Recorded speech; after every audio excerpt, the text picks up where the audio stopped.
राजनीति से जुड़ी एक ऐसी शख्सियत जिनका जबरदस्त जनाधार है। छत्तीसगढ़ सरकार में कई अहम मंत्रालयों का जिम्मा मोहम्मद अकबर के पास है।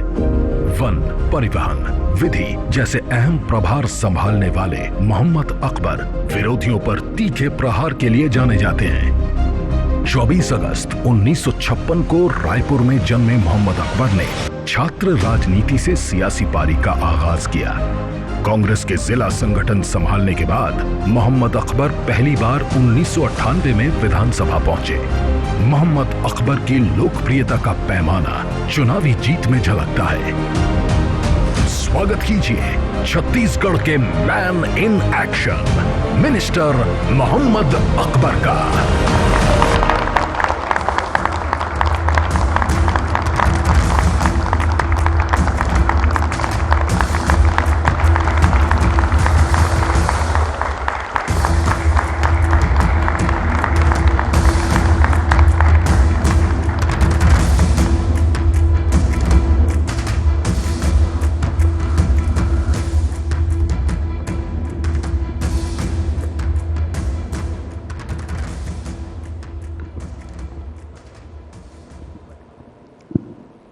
स्वागत है आपका अकबर साहब जी। Thank you.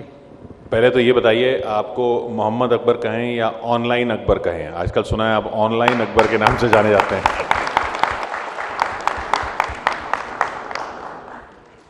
जो भी कहें दोनों चलेगा। ये वाला अवतार क्या आपने जानबूझ के या सोच समझ के अपनाया, ऑनलाइन अकबर वाला? देखिए, ऑनलाइन वाला जो सिस्टम है, मेरे भी पास परिवहन विभाग है और परिवहन विभाग में मैनुअली जो काम होते थे उसमें हमको ऐसा लगा सरकार बनने के बाद कि इसमें काफ़ी कठिनाई है, तो पूरा सिस्टम ऑनलाइन किया गया परिवहन विभाग में। और इसके कारण जैसे लाइसेंस बनाना है या रजिस्ट्रेशन बुक का है, सारी चीज़ें, टैक्स बटाना है, परमिट के लिए ऑनलाइन आवेदन, सारी चीज़ें ऑनलाइन सिस्टम करने के बाद कुछ लोग कहने लग गए, लेकिन नाम तो वही है, मोहम्मद अकबर। ये जब ऑनलाइन करने का चैलेंज आया था तब आपको लगा था कि छत्तीसगढ़ का सिस्टम जो है उसमें ये कर पाएंगे? क्योंकि इससे पहले जो कहानियाँ होती थी जब सिस्टम ऑनलाइन नहीं था तो बहुत मुश्किलात थे लोगों के लिए भी, और सिस्टम न चलने की वजह से स्टेट की इकॉनमी के लिए भी मुश्किल था। देखिए, ऑनलाइन सिस्टम के लिए हम लोग पहले राज्य हमारा नहीं था, लेकिन दिल्ली में या बाकी जो बड़े राज्य हैं, विकसित राज्य हैं, तो उनको देखने के बाद ऐसा लगा कि भाई हमको ये सिस्टम एडॉप्ट करना चाहिए। और ये सिस्टम एडॉप्ट करने के बाद जब इसकी शुरुआत हुई तो शुरुआत करने के बाद इसके परिणाम ऐसा दिखा कि जो मैनुअल सिस्टम है उसमें गैप बहुत ज़्यादा है। कई बार परमिट नहीं लेने से इसमें जुर्माने की राशि बहुत अधिक होती है, तो कुछ फाइलों के गायब होने की भी शिकायत थी। इन सब चीज़ों को हटाते हुए ऑनलाइन सिस्टम किए। फिर वन टाइम सेटलमेंट करके 2013 से हमने जितने भी जो पुराने जो टैक्सेस जो बकाया थे तो 2013 तक का सारा टैक्स माफ़ करके और उसको एक नए सिस्टम एडॉप्ट करने के बाद नए सिस्टम में उसको आगे जारी किया गया। क्या ये सिस्टम अडॉप्ट हो चुका है? क्योंकि अभी भी हमने कुछ जनता से बात की, कुछ लोग अभी भी थोड़ी कंप्लेंट्स हैं कि निजी ऑपरेटर्स की मनमानी अभी भी चल रही है। देखिए, परिवहन छत्तीसगढ़ पहला राज्य है पूरे देश का, आप पता कर लेंगे। हमने परिवहन सुविधा केंद्र ओपन करवाए और लाइसेंस और रजिस्ट्रेशन परिवहन सुविधा केंद्र, आपको परिवहन विभाग जाने की ज़रूरत नहीं है। दूसरी बात ये कि लाइसेंस और रजिस्ट्रेशन ये ऑनलाइन जब आप आवेदन करेंगे तो ये दोनों ही चीज़ें बाई पोस्ट आपके घर में पहुंच जाएगा, आपको जाने की ज़रूरत नहीं है। अब तक 20 लाख से अधिक लोगों को ये सब दिया जा चुका है इसको चालू करने के बाद। कुछ लोगों का ऐसा भी मानना है कि अगर सब कुछ ऑनलाइन करने के पीछे कोई पड़ा हुआ है तो वो तो मोदी सरकार है, तो क्रेडिट वो सब कुछ अगर ऑनलाइन हो रहा है तो उसका बीजेपी को मोदी सरकार को देते हैं, ऐसी मानसिकता है। देखिए, यहाँ पे 15 साल तक तो सरकार बीजेपी की थी, तो उनको देख के उनको कर लेना था, नहीं किए तो उनको हम ही नहीं अडॉप्ट कर लिए। जो जनता के हित में है, चाहे वो केंद्र का हो, राज्य का हो, अडॉप्ट करना चाहिए। ये जो डिजिटल इंडिया का स्लोगन है वो आपके डिपार्टमेंट से साकार हो रहा है, तो पब्लिक क्रेडिट आपको देती है या फिर बोलती है नहीं तो मोदी जी ने करवाया? देखिए, राज्य सरकार में, छत्तीसगढ़ की सरकार में जितना भी जो भी काम हो रहा है वो क्रेडिट माननीय भूपेश बघेल जी को देती है और उन्हीं को, और मैं ऐसा समझता हूँ कि क्रेडिट उनको मिलना भी चाहिए। आपने बघेल साहब का नाम लिया। लोग कहते हैं कि आप और कई और मंत्री खास तौर पे बघेल साहब के बिल्कुल ऐसे लेफ्टिनेंट बने हुए हैं कि हर चीज़ का क्रेडिट उनको देकर अपनी पोजीशन सिक्योर की हुई है आपने। देखिए, ऐसा नहीं है, ये सच्चाई है। जो काम करेगा, आज छत्तीसगढ़ में आपने देखा होगा, नाम भी पहली बार आप सुने होंगे, भरोसे का सम्मेलन। सम्मेलन राजनीतिक होते हैं, लेकिन भरोसे का सम्मेलन आपने नहीं सुना होगा। लेकिन छत्तीसगढ़ में अलग अलग संभाग स्तर में भरोसे का सम्मेलन चल रहा है, और भरोसे का सम्मेलन बुलाने की ताकत वही रखता है जिसने भरोसे के लायक कुछ काम किया हो। तो ये मंत्री पद वो भरोसे लायक काम या काम की वजह से, या फिर अकेले मुस्लिम एमएलए होने के चलते भी? देखिए, सवाल अकेले मुस्लिम एमएलए होने के चलते वाली बात नहीं है। एक बात आपको मैं बता दूं, मैं चुनाव लड़ता हूं कवर्धा विधानसभा से। 15 साल के मुख्यमंत्री डॉक्टर रमन सिंह मेरे वोटर हैं। वो कवर्धा उनका निवास है। वो हर चुनाव में वोट डालने भी आते हैं। अब किसको देते हैं वो मैं नहीं जानता, लेकिन मैं वहीं से चुनाव लड़ता हूं। और मैं वहाँ पे 2933 लोग कवर्धा में, और पूरा यदि मिलाएंगे तो लगभग 5000 मुस्लिम हैं। 60,000 वोट से चुनाव जीता हूँ। तो मैं इसका श्रेय कवर्धा की जनता को देता हूँ, क्योंकि वो वहाँ पे इस तरीके का कोई बात नहीं है और वो हमेशा उसको स्वीकार करते हैं। अच्छा, आप पब्लिकली भी ये कहते हैं कि आप शिव भक्त हैं, तो इसको लेकर आपको कभी कम्युनिटी से कभी नाराज़गी नहीं झेलनी पड़ी? देखिए, सबको लेकर चलने में कोई बुराई है नहीं, और यदि मैं सबको लेकर चल रहा हूँ, मैं सभी धर्मों का सम्मान कर रहा हूँ, तो अपने धर्म का भी सम्मान कर रहा हूँ साथ में, तो मेरे से नाराज़गी क्यों होगी? सबको लेकर चलना ही सही काम है। आपने कहा कि सभी धर्मों का आप सम्मान करते हैं, लेकिन धर्मांतर जैसे मुद्दे को लेकर कभी कभी विपक्ष लगातार जो है सवाल खड़े करता है, खासकर सरकार पर। देखिए, मैं सभी धर्मों का सम्मान करता हूं और विवादित विषय में उत्तर नहीं देता, इसलिए कुछ नहीं बोलूंगा। आप बच रहे हैं।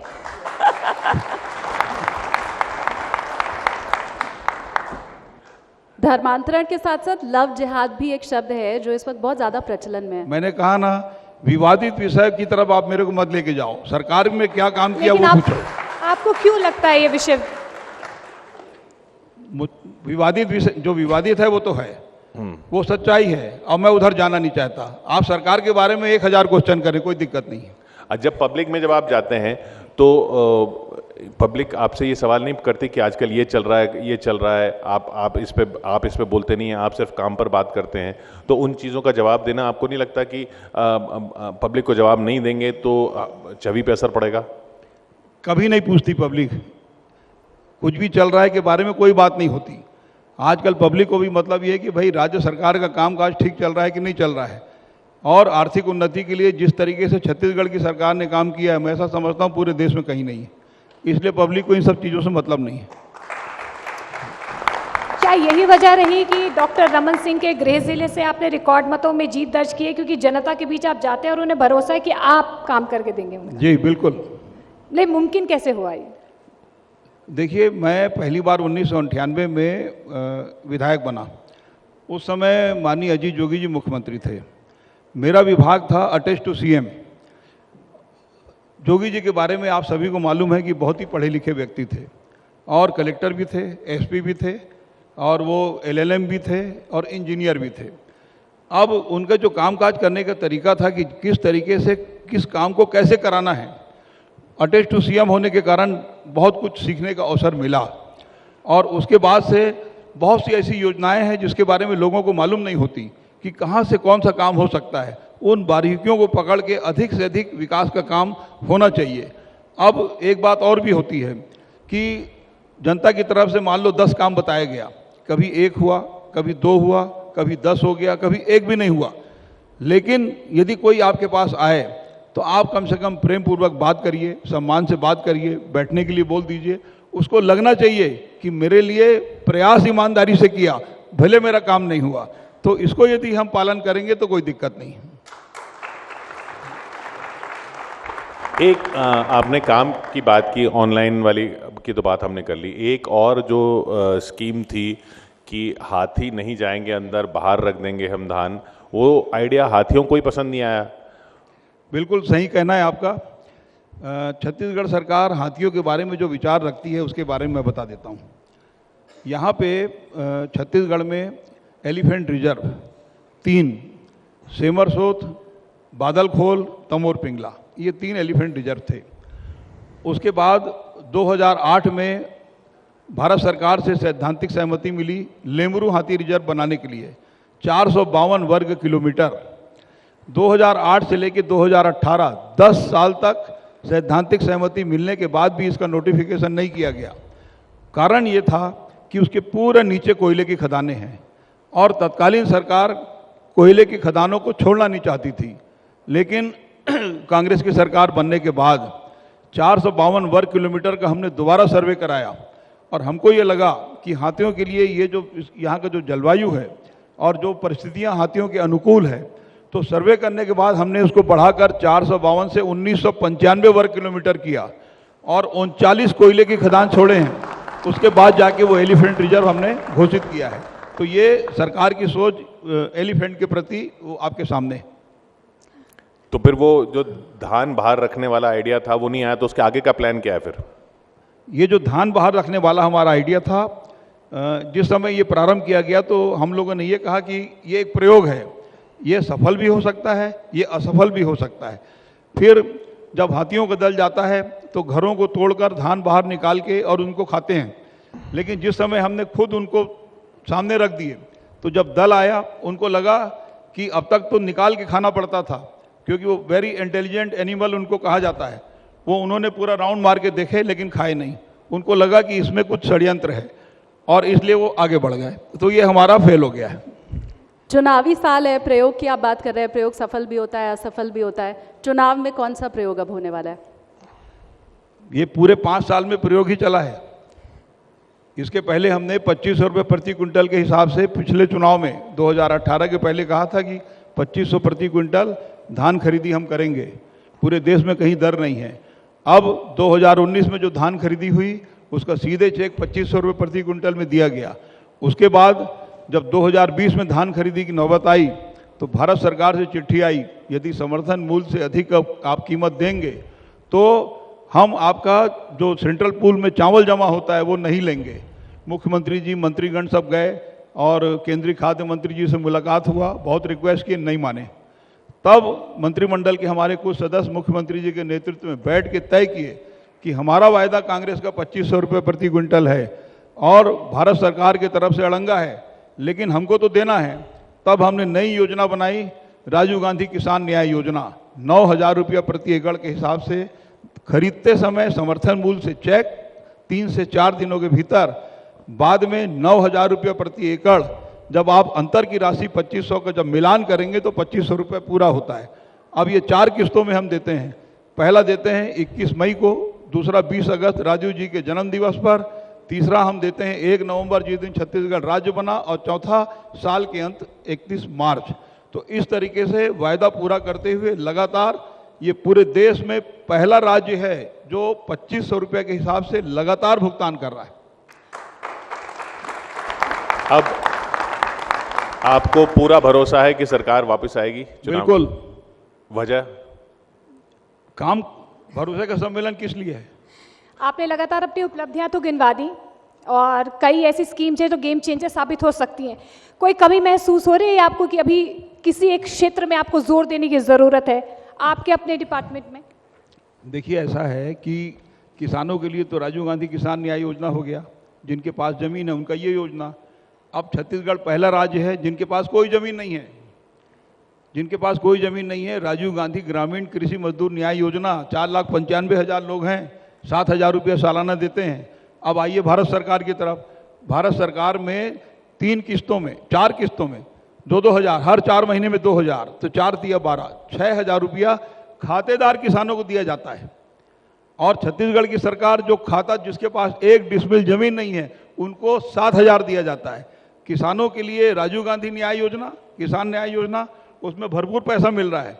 लेकिन जिनके पास कोई ज़मीन नहीं है कहीं कोई पूरे देश में किसी के पास योजना नहीं है, सिर्फ छत्तीसगढ़ के पास है। और वो 7,000 रुपया देते हैं जिनके पास 1 डिसमिल जमीन नहीं है। राजीव गांधी ग्रामीण कृषि मजदूर न्याय योजना, खेतीहर मजदूर दूसरे के खेतों में काम करते हैं। अकेला छत्तीसगढ़ सरकार है जिसके पास ये योजना है। अकबर साहब, धारा प्रवाह, सारी योजनाएं, सारे प्रयोग आपने गिना दिए, क्योंकि जून चल रहा है। इलेक्शन का जब समय आता है तो फिर वही धर्मांतरण, वही धर्म, वो मुद्दे आ जाते हैं जिस पर अभी आप जवाब नहीं दे रहे। वो उसमें मैं दूंगा भी नहीं, आप कितने बार भी घुमाओ, मैं नहीं दूंगा। अच्छा, पिछली बार मतलब जब चुनाव आएंगे तब भी नहीं देंगे? चुनाव में वो लोग आरोप लगाएंगे तब भी जवाब नहीं देंगे? नहीं, बिल्कुल नहीं। पिछली बार जब आपने चुनाव लड़ा तो और जो नतीजा आया उससे साफ था कि जनता ने वोट दिया कि बीजेपी सरकार नहीं चाहिए उनको। लेकिन कांग्रेस में किसकी सरकार होगी वो जनता को पता नहीं था कि कौन चेहरा होगा। क्या इस बार जनता को पता होगा कि कौन चेहरा होगा? देखिए, छत्तीसगढ़ की सरकार ने काम किया है और काम के भरोसे आप कौन सा ऐसा वर्ग है जिसके लिए कोई काम नहीं है? 2.25 लाख करोड़ किसानों के और आम जनों के जेब में डालने का काम छत्तीसगढ़ सरकार ने किया है। कोरोना काल में जब पूरे देश में मंदी थी, 54,000 तो खाली मोटरसाइकिल खरीदा गया। ये यहाँ की स्थिति आर्थिक रूप से, यदि खेतों में किसानों के खाते में पैसा जाएगा तो इसका असर मार्केट में भी होता है। यदि पैसा जाएगा तो मकान भी बनेगा, मोटर गाड़ी खरीदे जाएंगे और उसके बाद अलग अलग शादी ब्याह होगा। तो ये पूरा, और ये पैसा कहाँ जाएगा? तो मार्केट में जाएगा। जब मार्केट में जाएगा तो आर्थिक स्थिति ऊपर आएगा। तो सारे वर्ग के लिए है। इसलिए मैं ऐसा समझता हूँ कि कांग्रेस को चिंता करने की जरूरत नहीं है। और कांग्रेस ने नारा भी दे दिया है, इस बार 75 पार। और मुख्यमंत्री अगली बार भी भूपेश बघेल ही होंगे? उन्हीं के नेतृत्व में चुनाव होगा। मैं तो खुल के बोल रहा हूं, उन्हीं के नेतृत्व में चुनाव होगा। अच्छा अकबर साहब, क्या क्या काम हो गए वो तो आपने बता दिया। जनता को हक ये जानने का भी है क्या क्या काम नहीं हुए।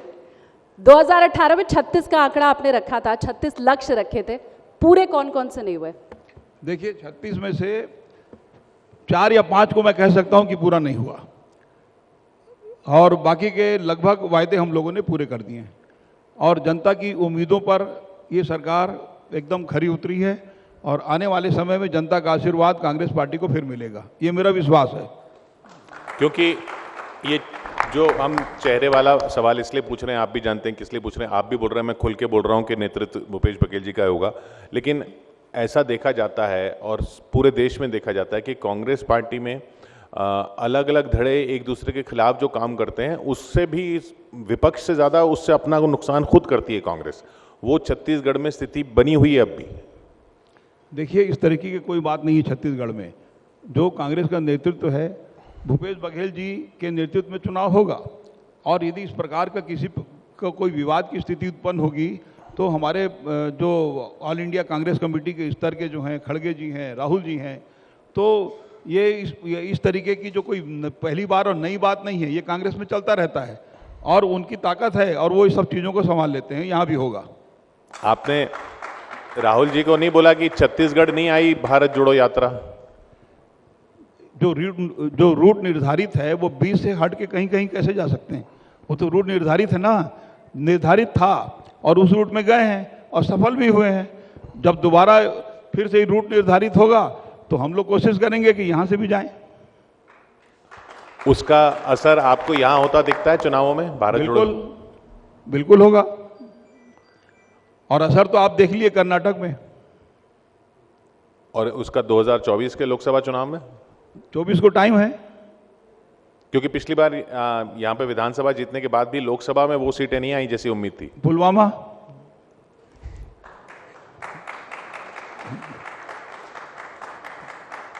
तो आखिर में फिर सबसे बड़ी चुनौती आपके लिए क्या हुई? देखिए, ऐसा है कि जनता के बीच में जाके जो काम करे उसको बहुत ज़्यादा चुनाव के रिजल्ट के बारे में सोचना नहीं चाहिए। काम लगातार होना चाहिए, और जो आम जनता से यदि आपने चुनाव में कोई वायदे किए, अब 100% वायदे पूरे हो जाते हैं, ये आप भी जानते हैं कभी नहीं होता, लेकिन उनको लगना चाहिए कि भाई अधिकांश हमारा मांग पूरा हो गया। अब केंद्र सरकार की तरफ यदि आप जाएंगे तो हमेशा सवाल उठता है कि खाते में 15 लाख अब तक नहीं आया। 2 करोड़ लोगों को रोजगार नहीं मिला, 100 दिन में महंगाई कम नहीं हुई, और किसानों की आय 2 गुना। तो ये तो सब नारा ही था ना, या उनके ये घोषणा पत्र में और अपने हर भाषण में ये लोग बोलते गए, वो तो पूरा नहीं हुआ।